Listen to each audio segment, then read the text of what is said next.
ಆರ್ಕೂಡ್ ಚನ್ನವೀರ ಶಿವಾಚಾರ್ಯರ ಹೆಸರು ತಗೊಳ್ಳಾರ್ದೆ ನಾನು ಪ್ರಬೋಧೋಚನೆ ಒತ್ತು ತಗೊಂಡಿಲ್ಲ. ನಾನು ನನ್ನ ಪಾಲಿನ ದೇವರನ್ನು ತಿಳ್ಕೊಂಡು ನಾನು ಭಾವಿಸ್ತೇನೆ.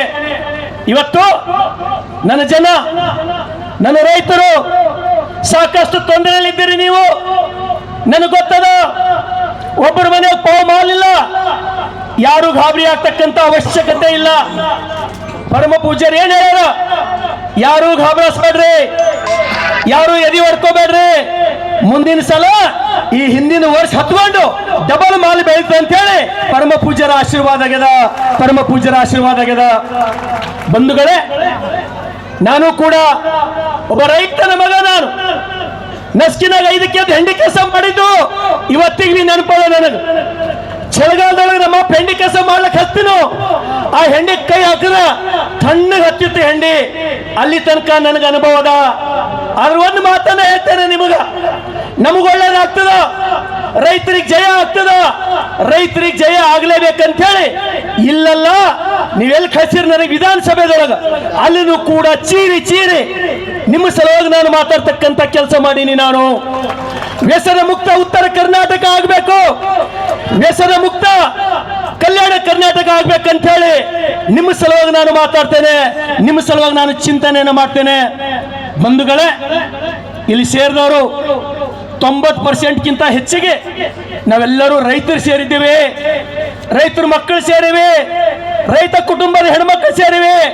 ನಿಮಗೆಲ್ಲರಿಗೂ ನಿಮ್ಮ ಹಾಗೆ ನಿಮ್ಮ ಮತ ಭಿಕ್ಷೆಯಿಂದ ಶಾಸಕನಾಗಿ ಒಂದು ಮಾತು ವಿನಂತಿಯನ್ನು ಮಾಡ್ತೇನೆ. ಅಪ್ಪೋರೆ, ನಾವು ಸಣ್ಣಗಿದ್ದಾಗ ನಮ್ಮನೆಗಿರ್ತಕ್ಕಂಥ ಆಕಳು, ನಮಗೆ ಹಾಲು ಕೊಟ್ಟಂತ ಆಕಳು, ನಮ್ಮ ಸಲ ಗಳೆ ಹೊಡೆದು ನೇಗಿಲು ಹೊಡೆದು ಬಿತ್ತದಂತ ಎತ್ತ ಒಂದು ವೇಳೆ ವಯಸ್ಸಾಗಿ ಸತ್ತು ಅಂದ್ರೆ ನಾವೇನ್ ಮಾಡ್ತಿದ್ದೇವೋ ಅದ್ರ ಅಂತಿಮ ಸಂಸ್ಕಾರ ಮಾಡ್ತಿದ್ದೇವೆ ನಾವು. ಅದು ಚಲೋ ಹೂಳಿ, ಅವಾಗ JCB ಇದ್ದಿಲ್ಲ, ಆಳ್ ಹಚ್ಚಿ ಹೂಳಿ ಆಕಳಿಗಾಗ್ಲಿ ಎತ್ತಿಗಾಗ್ಲಿ ಅಂತಿಮ ಸಂಸ್ಕಾರ ಮಾಡಿ 2 ಹನಿ ಕಣ್ಣೀರು ಹಾಕ್ತಿದ್ದೇವೆ ನಾವು ಕಣ್ಣೀರು ಹಾಕ್ತಿದ್ದೇವೆ. ಆದ್ರ ನನಗೆ ಇವತ್ತಿಗಪ್ಪರೆ ಎಷ್ಟೋ ಕಡೆ ಹೋಗಿನಿ, ಎಲ್ಲೂ ಆಕಳದಾಲಿ ಎತ್ತಿಂದಾಲಿ ಅಂತಿಮ ಸಂಸ್ಕಾರ ನಂಗೆ ನೋಡೋದು ಸಿಗಲಾಗಿದಪ್ಪರೆ. ನಾವೆಲ್ಲರೂ ರೈತ ಕುಲದವರು, ನಿಮಗೆ ಕೈ ಮುಗಿದು ನಿಮ್ಮ ಪಾದಕ್ಕೆ ನಮಸ್ಕಾರ ಮಾಡಿ ನಿಮಗೆ ಭಿಕ್ಷೆ ಕೇಳ್ತೀನಿ. ದಯಮಾಡಿ ಯಾ ಹಸು ನಿಮಗೆ 20 ವರ್ಷ ನಿಮ್ಮ ಜೀವನದುದ್ದಕ್ಕೂ ಹಾಲು ಕೊಟ್ಟದ, ಯಾ ಎತ್ತು ನಿಮ್ಮ ಸಲಕ್ಕೆ ದುಡ್ದದ, ನಿಮ್ಮ ಸಲಕ್ಕೆ ಬಿತ್ತಣಿಕೆ ಮಾಡದ, ನಿಮ್ಮ ಸಲಕ್ಕೆ ಗಳೆ ಹೊಡೆದದ, ನಿಮ್ಮ ಸಲಕ್ಕೆ ನೇಗಿಲು ಹೊಡೆದದ, ಅದು ವಯಸ್ಸಾದ ಮೂಲಕ ಕಟ್ಕರಿಗೆ ಮಾರಿ ಬಂದೇವ ಅಂದ್ರ ನಮ್ಗೆ ಯಾರನ್ನು ಕ್ಷಮೆ ಮಾಡಲ್ಲ, ದೇವ್ರನ್ನು ಕ್ಷಮೆ ಮಾಡಲ್ಲ, ದೇವ್ರನ್ನು ಕ್ಷಮೆ ಮಾಡಲ್ಲ. ದಯಮಾಡಿ ಅಂತ ಕೆಲಸ ನಿಮ್ಮಲ್ಲಿಂದ ನಡಿಬಾರ್ದು. ನಿಮಗೆ ಯಾರಿಗಾರೆ ನಿಮ್ಗೆ ಆಕಳ ವಯಸ್ಸಾಗಿತ್ತು, ಎತ್ತಿಗೆ ವಯಸ್ಸಾಗಿತ್ತು, ನಿಮಗೆ ಸಾಕ್ಲಿಕ್ಕಾಗಿಲ್ಲ ಅಂದ್ರ ಬಸವ ಕಲ್ಯಾಣ ಕಳ್ಸ್ರಿ, ನಾ ಸಾಕ್ತೀನಿ. ದಯಮಾಡಿ ಕಟ್ಕರ್ಗ ಮನಿ ಸೇರ್ಸ ಕೆಲಸ ಮಾಡೋಲ್ಲ ಅಂತ ಹೇಳಿ ಇಲ್ಲೇ ಕುಂತಲ್ಲೇ ಎಲ್ಲರೂ ಪ್ರಮಾಣ ಮಾಡ್ಬೇಕಂತ ಹೇಳಿ ನಾನು ವಿನಂತಿಯನ್ನು ಮಾಡ್ತೇನೆ. ನಾವೇನಾಗಿವಿ, ನಮಗ್ ಸ್ವಾರ್ಥ, ನಮಗ್ ಬೇಕಾಗತ್ತನಕ ಯೂಸ್ ಮಾಡ್ಕೊಬೋದು, ನಮಗ್ ಬೇಕಾಗತ್ತನ ಉಪಾಯ ತಕ್ಕೊಬೋದು. ಬ್ಯಾರ್ದಾದ್ಮೇಲೆ ಕೊಯ್ದು ಮಾಡ್ತಕ್ಕಂಥ ಧರ್ಮ ನಿಜವಾದ ರೈತರ ಧರ್ಮ ಅಲ್ಲ. ಅಪ್ಪರೇ, ಈ ದೇಶದೊಳಗ ಒಬ್ಬ ರಾಜ ಇದ್ದಪ್ಪರೇ, ಭೂಪಾಲದೊಳಗೆ ದೊಡ್ಡ ರಾಜ, ದೊಡ್ಡ ಆಸ್ತಿ ಪಾಸ್ತಿ, ದೊಡ್ಡ ಆಡಳಿತ, ಲಕ್ಷ ಕೋಟಿ ಕೇಳ್ಬೇಕೆಲ್ಲರೂ. ಆದ್ರೆ ಅವನಿಗೆ ಗಂಡು ಮಗು ಇರಲಿಲ್ಲ. ಏನು ಮಾಡಬೇಕು? ಉತ್ತರಾಧಿಕಾರಿ ಯಾರಾಗಬೇಕು? ನನಗೆ ಸಂತಾನ ಇಲ್ಲ. ಅದೇ ಆಸ್ಥಾನದಲ್ಲಿ ಇರ್ತಕ್ಕಂಥ ಒಬ್ಬ ಸ್ವಾಮೀಜಿಗಳು, ಪರಮ ಪೂಜ್ಯರು ಅವ್ರಿಗೆ ಹೋಗಿ ಹೇಳ್ತಾರ, ನಿಂಗೆ 100ಕ್ಕೆ 100 ನಿನ್ನ ಮಗ ಸಂತಾನ. ಅದ್ರ ಒಂದು ಕೆಲಸ ಮಾಡಬೇಕು, ಸೌಂಡ್ ಕರೆಕ್ಟ್ ಕೊಡ್ಬೇಕಪ್ಪ, ಸೌಂಡ್ ಅವ್ರು ಯಾರಿದ್ದೀರಿ, ನಿನ್ನ ಗಂಡು ಸಂತಾನ ಆಗ್ತದ, ಆದ್ರ ಒಂದು ಕೆಲಸ ನೀನು ಮಾಡಬೇಕು. ಏನು ಮಾಡ್ಬೇಕು ಗುರುಗಳೇ? ಏನು ಮಾಡ್ಬೇಕು ಹೇಳ್ರಿ? ನಾನು ರಾಜ, ನಾ ಬಹಳ ದೊಡ್ಡ ರಾಜ, ಏನ್ ಬೇಕಾದ್ರೂ ಮಾಡ್ತೀನಿ ಅಂದಾಗ ಸ್ವಾಮೀಜಿಗಳು ಹೇಳಿದ್ರು, ಏನಿಲ್ಲ, ಒಂದ್ ಯಾವಾದ್ರೆ ಹುಡುಗಕ್ಕೆ ಬಲಿ ಕೊಡ್ಬೇಕಾಗ್ತದೆ ಅಂತ ಹೇಳಿದ್ರು. ಒಂದ್ ಯಾವಾದ್ರೆ ಹುಡುಗಕ್ಕೆ ಬಲಿ ಕೊಡ್ಬೇಕು, ಬಲಿ ಕೊಟ್ಟಾಗ ಮಾತ್ರ, ಬಲಿ ಕೊಟ್ಟಾಗ ಮಾತ್ರ ನಿನ್ನ ಗಂಡು ಸಂತಾನ ಆಗ್ತದೆ ಅಂತ ಹೇಳಿ ಮಹರ್ಷಿಗಳು ಹೇಳಿ ಹೋಗ್ಬಿಟ್ರು. ಅವಾಗ ರಾಜ ಇಡೀ ಆಸ್ಥಾನದೊಳಗೆ ಒಂದು ಡಂಗರ್ ಸಾರ್ತಾನ, ನನಗೆ ಯಾರು ತಂದು ಒಂದು ನಿಮ್ಮ ಮಗುವಿಗೆ ಬಲಿ ಕೊಡ್ತೀರಿ ಅಂಥವ್ರಿಗೆ ಬಂಗಾರ ಬೆಳ್ಳಿ ವಜ್ರ ವೈಡೂರ್ಯ ಎಲ್ಲ ಕೊಡ್ತೀನಿ ಅಂತ ಹೇಳಿ ಡಂಗರ್ ಸಾರ್ತಾನ. ಒಂದು ಕುಟುಂಬ ಇತ್ತು, 7 ಜನ ಮಕ್ಕಳು, ಕಿತ್ತು ತಿಂತಕ್ಕಂತ ಬರ್ತನ. ಗಂಡ ಹೆಂಡತಿ ವಿಚಾರ ಮಾಡಿದ್ರು, ರಾಜರಿಗೆ ಗಂಡು ಮಕ್ಕಳಿಲ್ಲಂತ, ನಮ್ದು ಒಂದು ಬಲಿ ಕೊಟ್ಟೆ ಅಂದ್ರೆ ರಾಜರಿಗೆ ಮಕ್ಕಳಾಗ್ತಾವಂತ. ರಾಜರಿಗೆ ಮಕ್ಕಳಾಗೋದು ಬಹಳ ಇಂಪಾರ್ಟೆಂಟ್ ಅಲ್ಲ. ನಮಗೆ 7 ಮಕ್ಕಳವ, ಒಂದು ಮಗುವಿಗೆ ಒಯ್ದು ನಾವು ಬಲಿ ಕೊಡಮಂತ ಹೇಳಿ ರಾಜರ ಬಲ್ ಹೋತಾರ. ರಾಜ ಒಯ್ದು ತಮ್ಮ ಒಂದು ಮಗುವಿಗೆ ಕೊಡ್ತಾರ. ಇನ್ನೇನು ಬಲಿ ಕೊಡ್ತಕ್ಕಂಥ ದಿನ ಫಿಕ್ಸ್ ಆಗ್ತದ. ಫಿಕ್ಸ್ ಆದಾಗ ರಾಜರು ಎಲ್ಲರೂ ಸೇರಿರ್ತಾರ, ಮಗುವಿಗೆ ಕರೀತಾರ.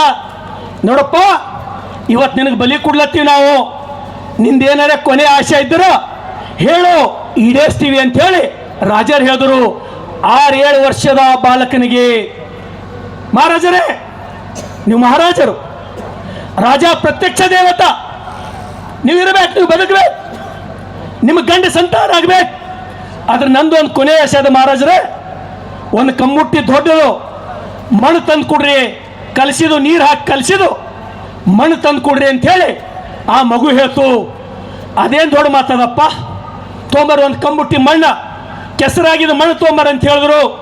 ಕಂಬುಟ್ಟಿ ಮಣ್ಣು ಬಂತು. ರಾಜರ ಎದುರುಗಡೆ ಆ ಮಗು ಏನು ಮಾಡ್ತಂದ್ರ 4 ಮನಿ ಕಟ್ತು ಕೆಸರಿನೊಳಗೆ. 4 ಮನಿ ಕಟ್ತು.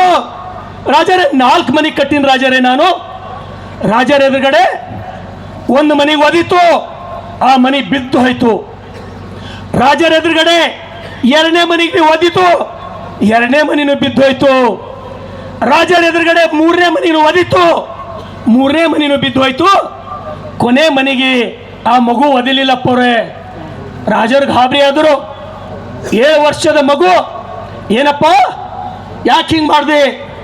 ರಾಜರೇ, ಮೊದಲನೇ ಮನೆ ನನ್ನ ಮನೆ, ನನ್ನ ತಾಯಿ ತಂದೆ ನನಗೆ ಸಾಕಿದಂಥ ಮನೆ. ಆ ಮನೆ ನನ್ನ ತಾಯಿ ತಂದೆಗೆ ನನಗೆ ಸಾಕ್ಲಿಕ್ಕಾಗಿಲ್ಲ. ಅವರಿಗೆ ಬಂಗಾರ ಬೆಳ್ಳಿ ವಜ್ರ ಸಿಕ್ತ ಅಂತೇಳಿ ಆ ಆಶಕ್ಕಾಗಿ ನನ್ನ ತಾಯಿ ತಂದೆ ಬಲಿ ಕೊಟ್ಟರಲ್ಲ, ಅಂತ ಮನೆಯಾಗ ಇದ್ದರೇನು ಬಿಟ್ರೇನು ಅಂತೇಳಿ ಆ ಮನೆ ಒದ್ದಿನ್ರಿ ಮಹಾರಾಜರೇ ಅಂತ ಹೇಳ್ತು. 2ನೇ ಮನೆ ಯಾಕೆ ಒದ್ದಪ್ಪ? 2ನೇ ಮನೆ ಬೀದರ್ ಜಿಲ್ಲೆಯ ಈ ರಾಜ್ಯದ ಪೌರಾಡಳಿತ ಸಚಿವರು, ನನ್ನ ಆತ್ಮೀಯ ಸ್ನೇಹಿತರು, ಈ ಜಿಲ್ಲೆಯ ಪ್ರಭಾವಿ ರಾಜಕಾರಣಿಗಳು ಆದಂಥ ಸನ್ಮಾನ್ಯ ಶ್ರೀ ರಹೀಂ ಖಾನ್ ಅವರಿಗೆ ತಮ್ಮೆಲ್ಲರ ಪರವಾಗಿ ಹಾರ್ದಿಕವಾದ ಸ್ವಾಗತವನ್ನು ಮಾಡ್ತೇನೆ. ದಯಮಾಡಿ ಚಪ್ಪಾಳೆ ತಡಬೇಕೆಲ್ಲರೂ.